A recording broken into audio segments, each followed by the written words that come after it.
I'm John Davis, battalion chief that responded to the Dorothy fire. Steve Lester, firefighter on first due. Dustin West, lieutenant, first due, 2902. Eric Potter, engineer, 2902 first due. Zach Kirkner, 2918, second due, lieutenant. Amanda Oleg, second due, 2918, firefighter. Neil Farrell, second due on 2918 as the engineer. 902, or Station 29 was paged out to a standby in the area for a structure fire roughly 3 blocks from the firehouse. Standby in the area is normally paged out for us when we have a suicidal patient or something that we're concerned of harm to the firefighters. So we stage in the air until PD arrives on scene to make sure the scene is safe for firefighters to make entry.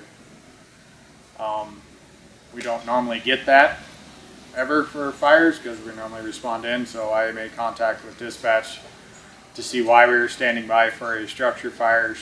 Dispatch let me know that the RP in the house was actually a couple houses down and PD was in contact with them, so I made the judgment call that we were going to respond all the way into the call.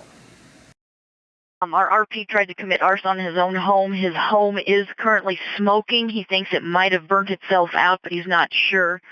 So 218 South Dorothy could be an active fire. The RP is safe next door at 314 South Dorothy Avenue. At this point, if we have a smoking house or fire, you would need to respond in. Okay, well, we're going to show up on scene. Away. I know if I remember correctly, I know actually that sparked a thought for me of this was an arson fire. So to have in the back of our heads, going in, checking, just a little more careful with when we're going in, making entry, check for any obstructions or anything like that. So if I do remember correctly, I think I spoke to these guys and let them know, hey, just be careful what we're going into, you never know. Yeah, and I think I also remember there was something that dispatch had said that the RP thought he put the fire out as well. It was just weird. There's a lot of questioning. Do we go in? Do we not go in? I think you even asked, are we all good with going in? If I remember right. Everybody good with that decision? Just weird. Similar thoughts to the crew that just spoke. It came out confusing from the beginning. It's not normal. I know we also kind of discussed the possibility of, was this going to end up being a murder-suicide or something like that as well. So we were equally thinking, okay, do we still need to go in? Do we not need to go in? Even if the original RP is out, is there still going to be a need for us to go in? Is there still going to be victims inside? The dispatch information itself is very sparse regarding anything like that. I don't know if it's worth noting that this came out in the middle of the night as well, so this conversation was sparked immediately after waking up. So when we arrived on scene, I remember it was kind of one of those, I was trying to read all the notes, getting to it just with the confusion of standby in the area, trying to get everything off the MDT. I was trying to read the notes, and then I heard the air brake pull. I didn't realize we were on scene, so I was transitioning from that, but I remember seeing smoke showing from all sides, coming out of the eaves, everything like that. Small home, older home. Didn't look like there's nothing real big to the house. So we got out, conducted a 360, and established my plan from there. But there was smoke coming everywhere. 2902 is on scene. We do have a single-story small home. We have smoke showing from the alpha side front door. We'll be conducting a 360. This will be Dorothy, come in. It was surprising because I was listening to, like they were saying, I was listening to the updated notes that LT was reading off, and like, oh, and we're on scene. Oh, we are. But yeah, it was again just that confusion. You don't know what to expect when you get there, and again it's dark out. Didn't see any smoke obviously because it's dark out, so a lot of times with that you can see a plume in the daytime. It's just lazy smoke, kind of coming out of everywhere. All units on the fireground stand by for 360. 360 is complete. We do have high heat on the Charlie side of the structure, first floor. We'll be making entry alpha side, first floor. This is a vent limited fire. Next arriving unit, I need you to establish water supply to 2902. Structure does not appear to have a basement. See, Lieutenant West had already given his follow-up report. I knew we were going offensive. I was able to put my apparatus in a driveway north of the fire scene, and my first thought was going to be the access problems for the other units coming. It's a narrow one-way road, and I knew that that was going to be an issue, jamming up the street with fire apparatus. Assigned water supply and primary search. So we responded directly to the scene, staged our apparatus. Engineer Farrell worked on water supply, while firefighter Oleg and I went up to the front door. Like Lieutenant West said, there was some lazy smoke. They were getting ready to make entry right there at the front door, so we grabbed a couple of handfuls of hose and stood by while they finished getting ready to go inside. So on my 360, I noticed that there's high heat on the Charlie side, which, you know, obviously is the back side, but the house being as small as it was, and the front door already being open, and my thought process is we just got to go in 10 feet, we'll be able to see the fire, hit it from there with our streams, going to have plenty of reach to get to it. So that's why I called out for the alpha side entry. And Steve and I made entry, we also kept it vent limited as well, because no fire showing anywhere, just the lazy smoke. I can't remember who put up the curtain, if it was you or Potter. I think it was me. So they put up the smoke curtain. We went in. The biggest thing is right when we went in the door, it was maybe half open, 50%, and then there's a dresser behind it. So it kind of bottlenecked us right off the bat going in.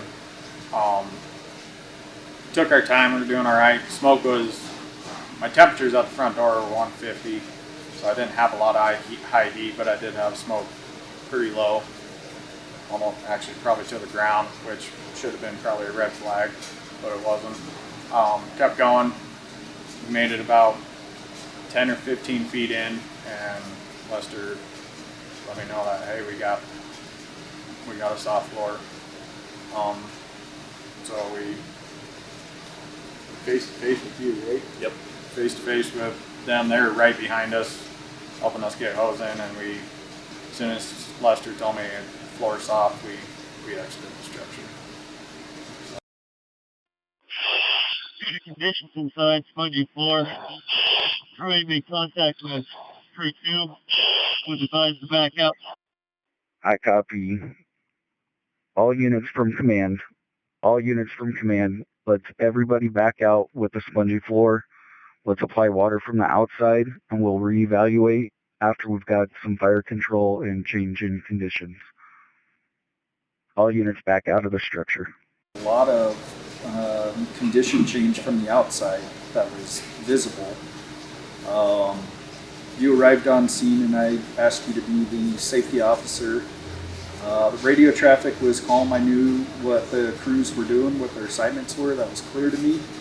And then kind of concurrent to each other, Lieutenant West let me know that they were backing out. At the same time, you made an observation on the Delta side of the house with some flames coming out low. And I just remembered that all that radio traffic being very, very calm and clear. And we changed the strategy to defensive, aired that on fire ground twice, and then let dispatch know we were going defensive. And we came up with Plan B. Command, safety, urgent. Go ahead, safety. Confirmed, I've got a window well basement. Visible fire in the basement. We have visible fire in the basement. I copy. All units from command, we're going to transition this to defensive strategy. This will be a defensive strategy. The gentleman that owned the home had painted or covered all windows, and it was a lookout basement. So there are small windows to begin with, and being painted over and being dark and having snow on the ground really kind of took away from his 360 being able to identify on that 360 that there is a basement and that we've got heat below us. Yeah, they were boarded over and it was overgrown. Overgrown, Weeds and plus stuff, all snow. that stuff right up against the... Yeah, crawl space sized vent holes that, and that's all they were. They weren't even windows. That is a hole that you typically see in a crawl space, so they're not very big. I guess for me, it's I don't know. Trust your gut. Trust your training. A lot of those things, it seems like why are we sounding the floor as we're going in? Do you need to every time? You should, right? But that's something I learned is, have I every time I've gone in to a structure fire? No. Sounded initially, but I'm not sounding it as I continuously move through the structure. Just that one, for whatever reason, my gut told me there's something weird here. And sound the floor, be cautious. Don't move super fast. And it was vent limited anyway, so we couldn't see. So that slows you down anyway, but slow down and trust your gut,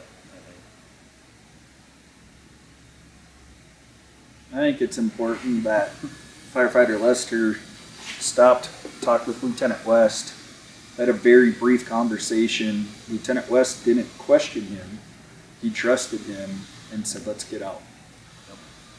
And that proved to be really important for all the crews that were inside, because a little bit later we had a partial first floor collapse.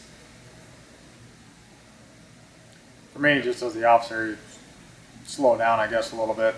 Even though the windows and stuff were boarded up, I got kind of tunnel visioned on knowing that Charlie side was the higher heat. But once we were able to open up the structure completely and had light, you could see that there's a stairwell on that Charlie side, so that's obviously where the fire was coming up from.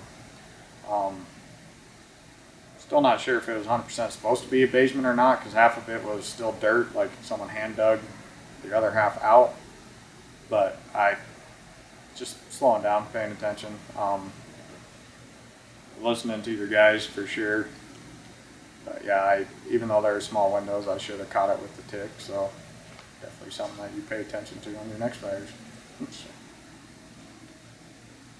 Once Platteville opened up one of the side windows, it was like a torch coming out that very small window.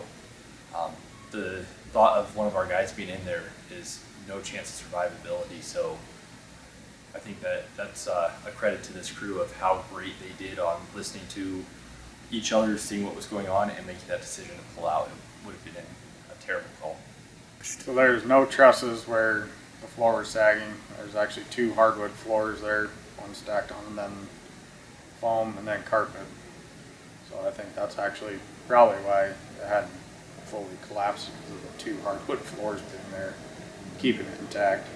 Other than that, there's 20 feet of no trusses, maybe, if that. So yeah, it was burnt through. It was just waiting for some extra weight to be put on it to fall.